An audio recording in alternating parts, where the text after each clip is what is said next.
जो हमारे जनपद में है कि यहाँ के व्यवसायी, यहाँ के ठेकेदार, यहाँ के नागरिक, ऐसे लोगों का उत्पीड़न जो मेरे संज्ञान में आया विगत 14 जून को, मैंने जो सबसे पहली सूचना मिली वो ये कि 14 जून को सवेरे 3:30 पर बस्ती सदर कोतवाली की पुलिस भारी संख्या में यहाँ के दो व्यवसायियों रमेश पांडे और इंद्र अग्रवाल, इन दोनों लोगों के यहाँ छापा मारा, तलाशी लिया और एक दहशत का माहौल पैदा किया। जब इसकी जानकारी हुई तो मैंने इस विषय में संबंधित लोगों से पूछा तो उन्होंने बताया कि 13 तारीख की मिडनाइट में, मध्य रात्रि में,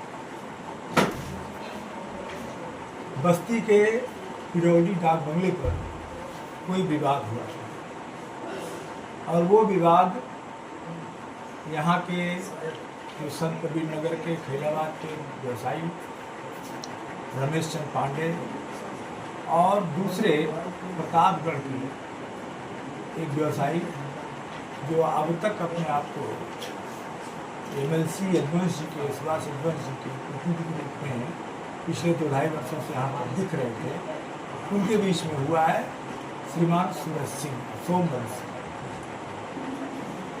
तो मैंने इसकी जानकारी लेने के लिए सूरज सिंह से बात की और मैं चूँकि विषय वस्तु को जानने के लिए कि कल को कोई बात गलत तरीके से न पेश की जाए, तो मैंने सूरज सिंह सोमवंशी का वार्ता टेप भी कर लिया था, मोबाइल से ही वार्ता टेप कर लिया था, जो जरूरत पड़ने पर मैं प्रस्तुत भी कर रहा हूँ। तो उन्होंने बड़ी सामान्य सी बात बताई कि आए थे और लगता है कि दारू पी लिया और उसमें आ गए और इस तरीके से। तो हमने कहा फिर इसमें इस तरह की घटना नहीं होनी चाहिए। हमने पूछा कि भाई आप वहाँ पर थे, आपने इनको बुलाया, फिर आप लोगों के बीच में विवाद क्यों हो? तो कई तरह के जवाब उन्होंने दिए। उन्होंने सारे आरोप रमेश चंद्र पांडे पर लगाए।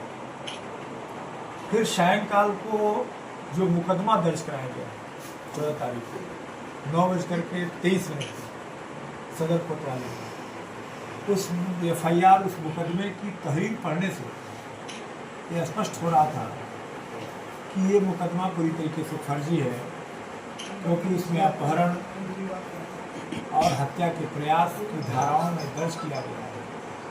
और ये तहरीर दिया गया है कि इन्होंने गोली चलाई और गोली फंस गई, चली नहीं, मिस कर गई, फंस गई। तो अक्सर ये देखा जाता है जितने फर्जी मुकदमे होते हैं उसमें गोली चलती है परंतु वो फंस जाती है। तो मुझे इस बात की शंका हुई, तो मैंने जब इसके संबंध में और तहकीकात किया, क्योंकि इन्होंने कई तरह के बयान दिए कि मैं वहाँ किसी मित्र से मिलने गया था, मैं वहाँ खुद नहीं था, मुझे बुलाया गया था। तो मैंने जब तहकीकात किया कि ये उस डाक बंगले में थे कैसे, तो डाक बंगले में MLC साहब का पत्र जो गया था DM के पास, जिलाधिकारी ने पिरौली डाक बंगले को 11 तारीख से लेकर के 14 तारीख तक रिजर्व रखने के लिए, MLC सुभाष यदुवंश जी के पिछड़े रिजर्व रखने के लिए चिट्ठी दी थी, ड्यू लेटर दिया था। और फिर जो डाक बंगले का रजिस्टर जिसकी कापी मैंने सबको उपलब्ध कराई है, उसमें मैंने देखा कि सूरज सिंह ये स्वयं वहाँ पर अपने हाथों से लिखे हुए हैं और उसी 11 तारीख से लेकर 14 तारीख तक वहाँ पर ठहरे हुए हैं। 13 की रात की घटना है, 14 तारीख का और 14 तक ये बुकिंग थी।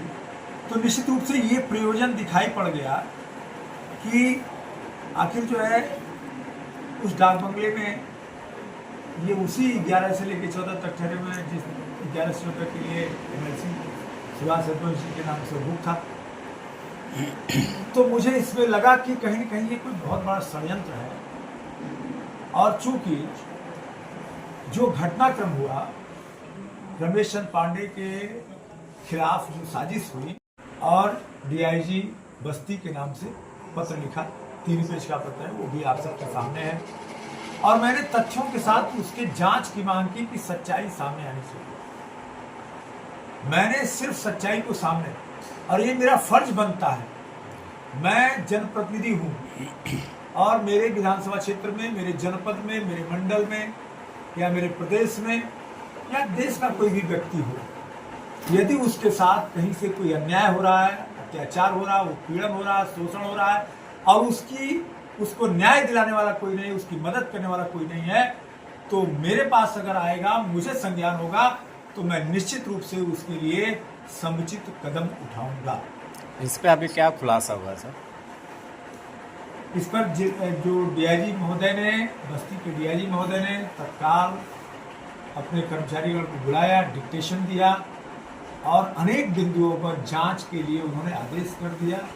संभवतः किसी क्षेत्राधिकारी CO स्तर के अधिकारी द्वारा इन विषयों की जांच की जाएगी। परंतु जो विपक्षी लोग हैं जिन्होंने ये कार्य अंजाम दिया, जो हमारे जनपद में आकर के कई वर्षों से लगातार इस तरह के कार्यों में लिप्त थे, लोगों का शोषण करना, चिट्ठियां लिखा करके फिर दबाव बनाना, फिर उसके बाद वो चिट्ठियां वापस लेना, इस तरह कार्यों में जो लिप्त थे, वो सारे लोग बहुत बुरी तरीके से तिलमिला गए और उन्होंने मेरे खिलाफ उन विषयों को लेकर के जो मेरे व्यावसायिक जीवन में, जो मुझे भी इसी तरीके के फर्जी मामलों के से गुजरना पड़ा, मेरे ऊपर फर्जी मुकदमे कराए गए थे, ऐसे विषयों को लेकर के जो कि सारे के सारे मैक्सिमम खत्म हो चुके हैं।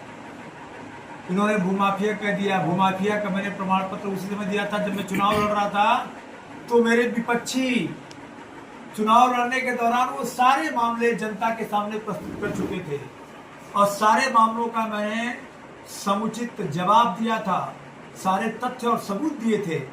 परंतु फिर उसी बात को लेकर के इस तथ्य को धूमिल करने के लिए जो जांच की मांग की गई है, इसको कमजोर करने के लिए ये अलग प्रकार का उपाय ये कर रहे हैं कि अनिल त्रिपाठी के ऊपर इस तरीके से हमला किया जाएगा तो वो दब जाएंगे। परंतु उन्हें नहीं पता है कि मैं मिट सकता हूं, लेकिन मुझे दबा नहीं सकते। न्याय के पक्ष में खड़ा होने से और न्याय के लिए लड़ने से, सत्य के साथ खड़ा होने से और सत्य के पक्ष में लड़ने से मुझे कोई रोक नहीं पाएगा। इनकी भूल है कि इस तरह के आरोप, इस तरह की बातों को पब्लिक डोमेन में ला करके मुझे डराने की कोशिश कर रहे हैं। मैं न डरने वाला हूँ, न दबने वाला हूँ। मैं अंतिम तक, जब तक कि न्यायपूर्ण जांच नहीं हो जाएगी और सत्य उद्घाटित नहीं हो जाएगा, ये जो इतना बड़ा षड्यंत्र किया गया है, यहाँ हमारे जनपद के नागरिकों को, यहाँ के अधिकारियों, कर्मचारियों को, यहाँ के ठेकेदारों को, व्यवसायियों को, जो लोगों ने शोषण करने का, उनसे वसूली करने का, उनसे ठगने का जो अभियान चलाने का काम किया है, इस पर जब तक बंदिश नहीं लग जाएगी और पूरी जांच हो करके दोषियों को दंड नहीं मिल जाएगा, तब तक अनिल त्रिपाठी रुकने वाला नहीं है। विधायक जी किस बेस पे उनको गिरफ्तार करने आए थे? क्या किसी प्रकार का वारंट रहा? कोई वारंट नहीं। ऐसे कैसे वारंट हो जाएगा? आप 11 बजे से 12 बजे रात की घटना बताओगे, उसके 3 घंटे के अंदर वारंट हो जाएगा? कौन सी कोर्ट खुल गई? तो अब कोई मुकदमा नहीं दर्ज है। मैंने तो आप सबको इसका CCTV कैमरे का वीडियो दिया है, 40 मिनट का, 29 मिनट का वीडियो दिया।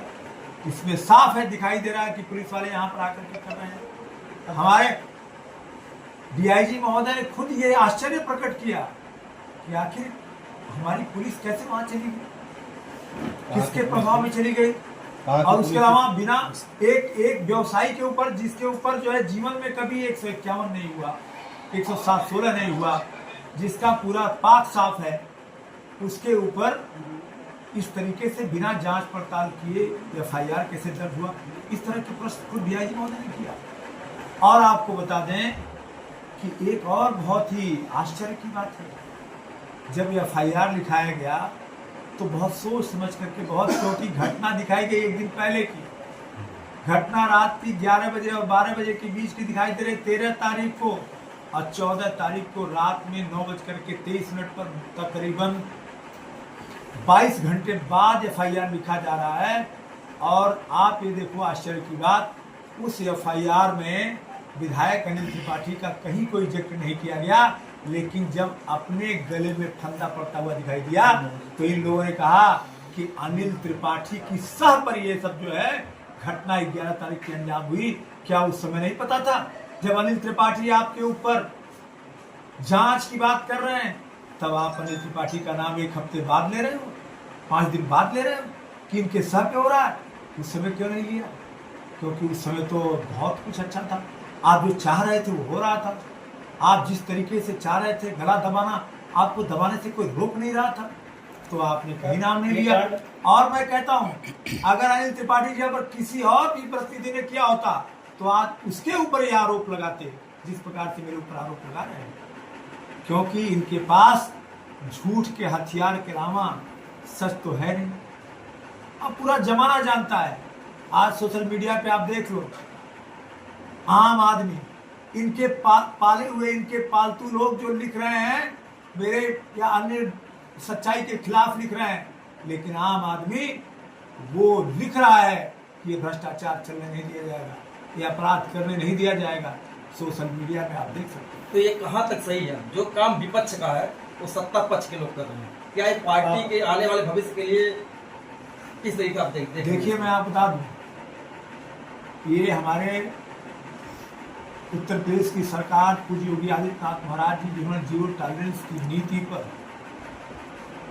कानून व्यवस्था को बरकरार रखा,